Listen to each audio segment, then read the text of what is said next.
South Africa, a land of piercing beauty and horizons that seem to hover on the edge of eternity.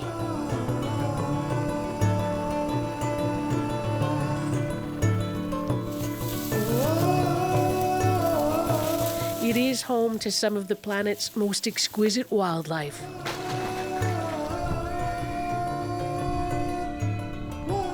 But that guardianship has made it a target, and there is a new drumbeat sounding the arrival of a conflict that puts the heritage of an entire continent at risk, dipping its soil in blood. And South Africa is the front line.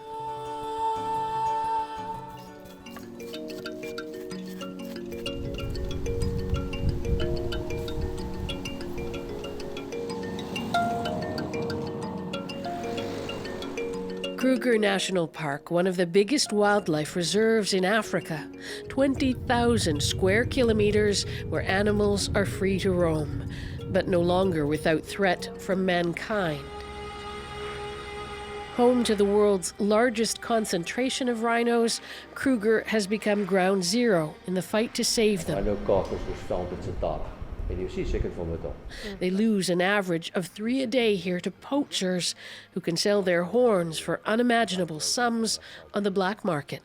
The last caches of these are in Africa. This is almost a poacher's supermarket where they come for a rhino horn. Chabonga, thank you, Rangers. The rhino's okay. Former South African Army General Johan Jooste was drafted in to try and stop the slaughter. He is, he says, fighting a war.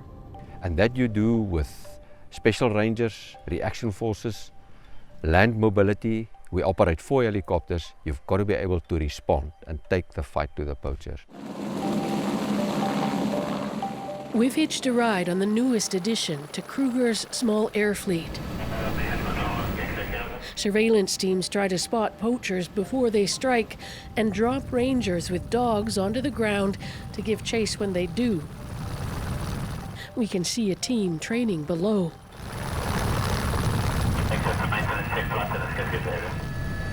If you look out the window behind me, you understand just how vast the territory is we're talking about. 4 helicopters, 8,000 rhinos to protect from the poachers. We soon spot a rhino on the scrubland below, moving like a great armored tank, a colossus, seemingly invulnerable. But just as quickly, we find this, just a few hundred meters away, the body of a rhino left behind by poachers, stripped of its horn and its dignity. It is a brutal trade. The rhinos are shot and then butchered, horns hacked off with axes, and sometimes left alive to suffer and rot in their own blood. Their carcasses lie strewn across the savannah like felled travelers from a prehistoric time. For the rangers who've trained to conserve and protect animals in the wild, it can be heart-wrenching. Do you feel angry? Almost every day. When you see the rhino down, yes, we do get angry. Samuel Medellini has been a park ranger for 2 years, working with Loco, one of 28 tracker dogs in the park. His job has become quasi-military. He finds himself armed and fighting criminal gangs. You can't get used to it because every day you are chasing different kind of people. Some are heavily armed, some are ex-soldiers, so it's different. It's worth the risk, though, he says. While we're protecting the rhino, we're also protecting the whole wildlife. They're also protecting local jobs. Tourism is a big part of the South African economy, and the call of the wild is a big part of that, drawing tourists eager for a glimpse of the so-called Big Five, including the rhino. Kruger shares a long and porous border with Mozambique. It also interfaces with local South African communities, mostly poor. General Jooste says sometimes whole villages can be tempted by the prospect of rhino horn riches. They are actually pimped by poacher lords who pay them good. The money they receive is something they could never have thought of. There can be several assaults on Kruger at any given time.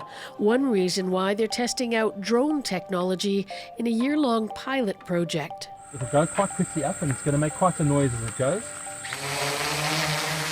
The drones use heat imaging to detect what's happening on the ground and send them back to mobile control vans. You can actually see them walking along a pathway here. These are elephants. But even if approved, multiple teams would be needed to make a difference. You're doctoring a symptom. You've got to get to the root cause of this.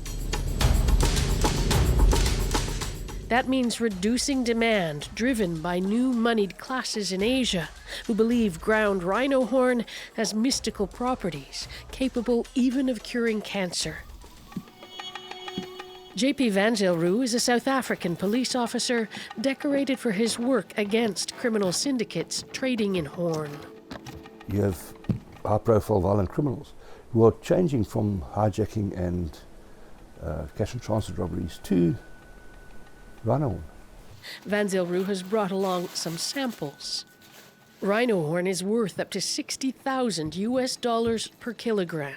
This one could fetch as much as $400,000 on the black market. It's an invitation for all sorts of graft, and Van Zyl wants tougher laws in South Africa to deal with it. Better prosecutors, higher bails, longer jail terms. Rhino horn is made of keratin, just like hair or fingernails, and there is no scientifically proven health benefit to ingesting it. But that hasn't seemed to matter. Wherever a rhino is, it's not safe. It's a straight, easy commodity, the same as firearms, drugs, endangered species products.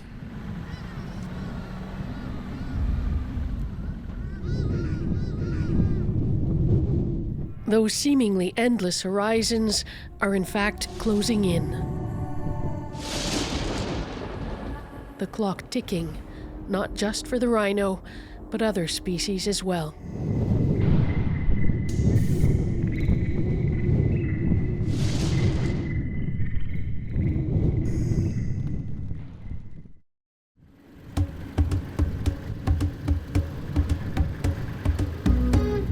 Simon Naylor is chief conservationist at a private game viewing reserve in KwaZulu-Natal called And Beyond Pinda. The challenges facing smaller reserves are different to those at Kruger. They're a fraction of the size, but their more compact nature can make them an attractive target. You have to prepare yourself for war and for conflict, because that's what it is. We're having conflict here. Pinda is actually a success story, losing only 3 of its 200 rhinos over the past 4 or 5 years. Other parks nearby have lost dozens. Here it's a little bit open, but this is sort of the distance, maybe even closer, that someone would shoot one of these rhinos.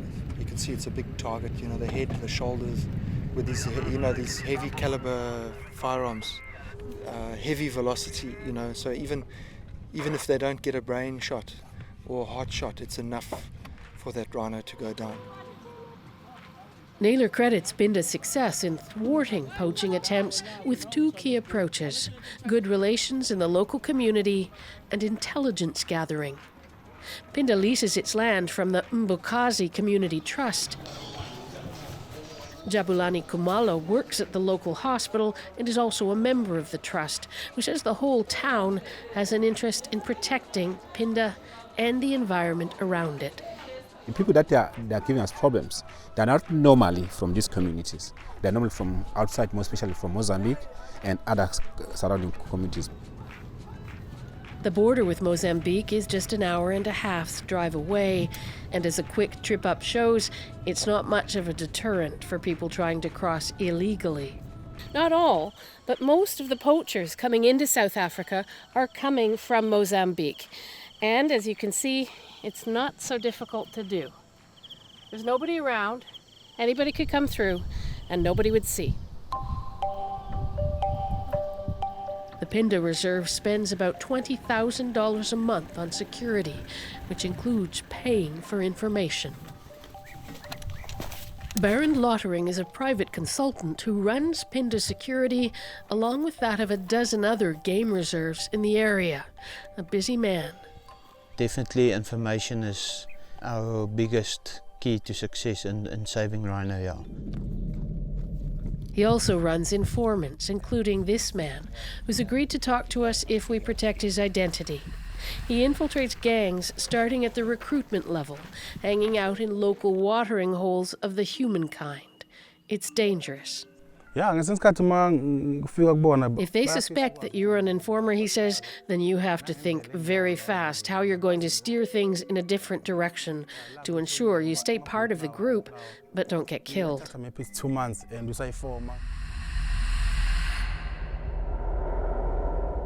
It has indeed become a real battle of wills with human costs. Many poachers are losing their lives to the confrontation, but they still keep coming.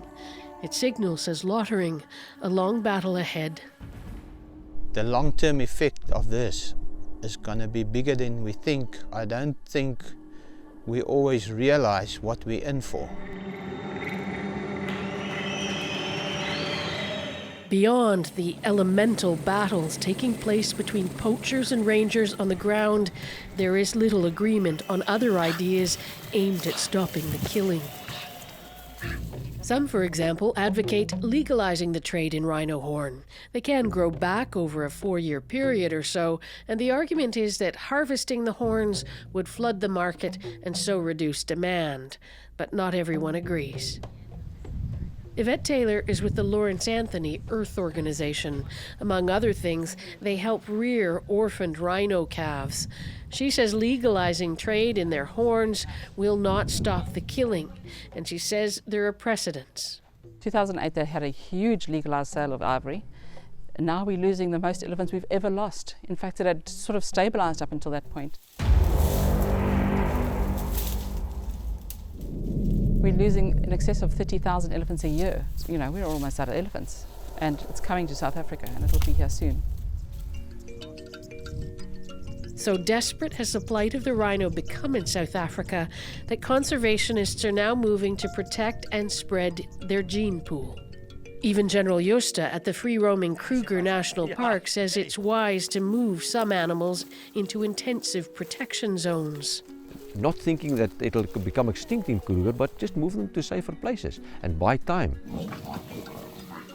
Other organizations are moving rhinos out of South Africa altogether. It will cost $40,000 per rhino. The process of capture distressing for both man and beast. But South Africa's gentle giants are now being killed at a rate of 1 every 8 hours. And that means the number dying each year is starting to outpace the number born.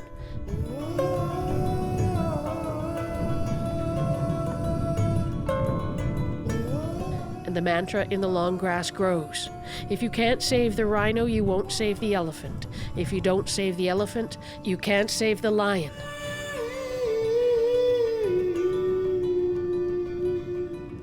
The rhino is already running, and if you blink, you might lose him to a very different kind of eternity. Margaret Evans, CBC News, South Africa.